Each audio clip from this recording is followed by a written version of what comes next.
Hi, I'm Mark Brumley, and I'm here with George Weigel, Senior Fellow, the Ethics and Public Policy Center in Washington, D.C., also known as the Swamp. That is to say, D.C. is known as the Swamp.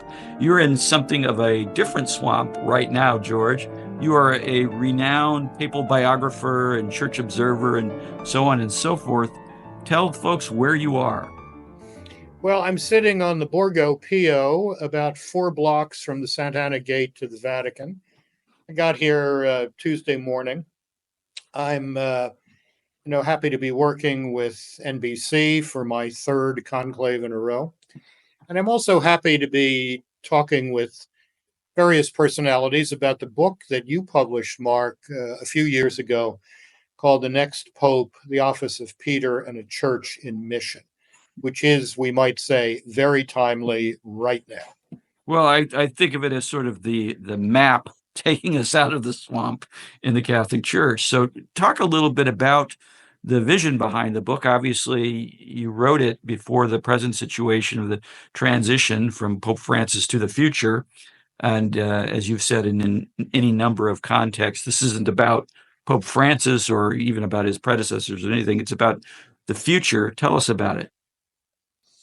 Well, during the lockdown of several years ago, I was reflecting on the fact that I had had the great privilege and opportunity of knowing and working with three popes. John Paul II, of whom I wrote 2 volumes of biography, Benedict XVI, whom I knew from 1988 until his death, and then Pope Francis, whom I knew when he was Archbishop of Buenos Aires, and then had 3 private audiences with in the first years of his pontificate. And I thought it might be useful to distill out of that a portrait of the Pope of the future, given what seemed to have worked well in the pontificates of those 3 men. So it's a distillation of the achievements, if you will, of the past 3 popes with an eye to Pope Francis's successor. A kind of, as you say, a roadmap. You could also call it something of a job description. And I hope it will be found helpful here in Rome over the next couple of weeks and indeed years into the future. So our cardinals gathering in Conclave will have a number of options before them. How would you describe their options? I think the way to describe this most succinctly, the present Catholic situation, is it's a choice between Germany and Africa. The German church, which is immensely wealthy, heavily bureaucratized, is also moribund to the point of dying. 2% mass attendance in major German cities.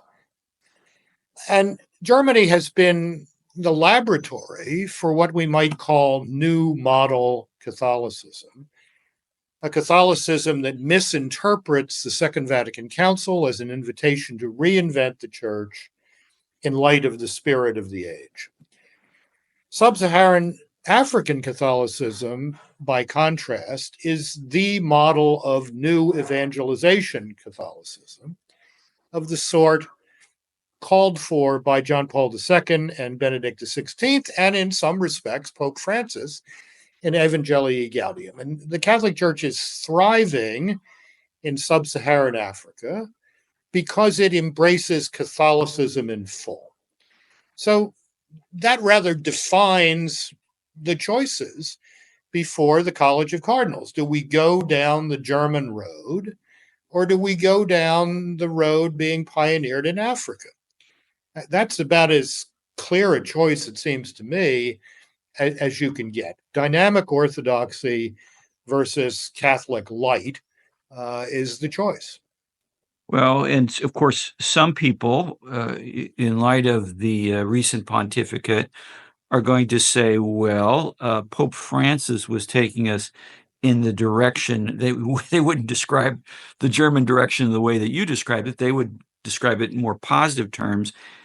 And yet it seems like he didn't quite fit into that category, without going too much depth on Pope Francis, how would you see where he was in that set of choices that you've given us? I think Pope Francis really believed in the new evangelization. I think he believed that what I've called in other places DNA Catholicism transmitted familially. I'm a Right. Catholic because my grandmother was a Catholic, or ethnic Catholicism or national Catholicism. That was all over, and the church had to become a missionary enterprise again. And Pope Francis said, I dream of a church permanently in mission. I completely agree with that. The question is, how do you carry out the mission? Do you carry out the mission by converting the ambient public culture, or do you carry out the mission as is being tried in the dying parts of the world church by essentially surrendering to the dominant culture and saying, well, you might need to tweak a few things here or there, but you're essentially okay? That doesn't work because the dominant public culture in the West today is anti-biblical and anti-Catholic in its view of the human person. You spoke of the choices as being between Germany and Africa. Where does America fit into this? I think the living parts of the church in the United States exemplify dynamic orthodoxy, which is what is working in uh, sub-Saharan Africa and indeed in the living parts of the church around the world. The dying parts of the church in the United States are those that continue to try to make Catholic light work. In these cultural circumstances, what I've called more recently the church of maybe. A church of Maybe maybe, that's true, but whatever. or sort of, Nobody, the church of sort of. the church of sort of, the church of, perhaps. Right. It just, who's interested? Why should anyone be interested in the church of perhaps? And I think you're seeing in this recent spurt of data on young people coming into the Catholic Church, they are absolutely uninterested in the church of perhaps because the culture of perhaps has made them miserable. I want to run something by you. I've been having a lot of discussions with various Catholics, especially younger Catholics, in light of Pope Francis's passing. And it's interesting because they would describe the dynamic now. There are some who say, no, we need to continue on the path that Pope Francis has set for us. But they're a little ambiguous about what that is, or how it's to be distinguished from, say, Benedict or John Paul II, insofar as it was effective. So there's a little ambiguity there. But on the other part of it, they seem to think that the really dynamic Catholicism, the term that you used, is struggling to decide whether it wants to go to a more, what I would say, traditionalist route, which is a focus on, say, the Mass as it was in 62, the old traditional Latin Mass, or whether there is this John Paul II, Benedict XVI, and as you say, in his own way, Francis kind of dynamism, which is engaging the culture but not selling out to it. Do you see that kind of trend, or we'll say dynamic, within this domain of dynamic Catholicism, and how would you assess it? Yeah, I would say within the dynamic orthodoxy world, there are many rooms in the Father's mansion.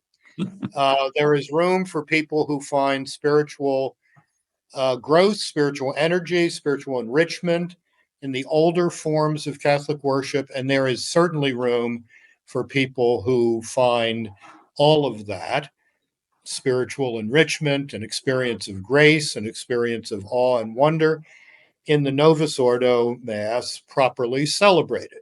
So there's no need to choose between the two of those. The point is for both parties in that discussion to understand that they are missionary disciples. And that's what the next pope, to go back to the book, has to be summoning people to do. If the traditionalist world is simply going to disappear into bunkers, into little Catholic enclaves. That's not sufficient to the task of the church, really, at any moment in history. But certainly at this moment in history, when the Western democratic project really is in need of rescue, and rescue through the ideas that Catholicism has about who we are, where we came from, what our destiny is, and what makes for authentic human community. Some ways you've described this book, The Next Pope, as kind of a job description for the next pope and something of an agenda for that pope in carrying out his job description. Tell us some more of the main features you think are very important. And I'm sure the College of Cardinals, they're watching this and hanging on your every word. What are some of the main features of that agenda and job description?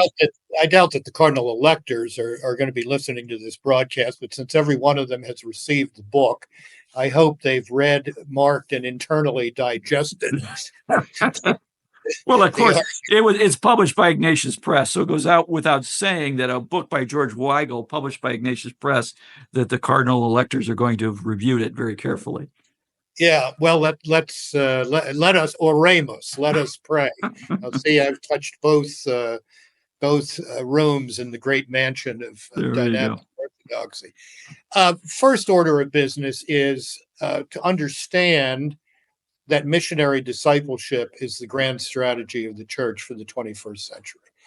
If you don't understand, if we don't understand, if the next pope doesn't understand, that the gospel has to be proclaimed in full with compassion, then we're in trouble. We cannot simply manage decline and be faithful to the commission, go and make disciples of all nations.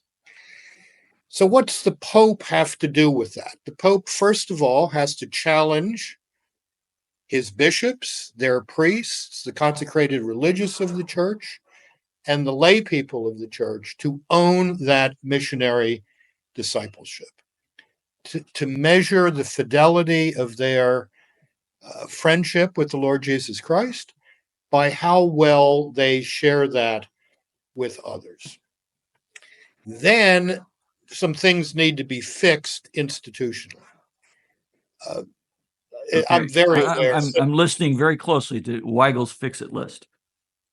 Well, I mean, here in Rome, I think people are very aware of something that most Catholics around the world are not aware of, which is that the Vatican is in very serious financial difficulty.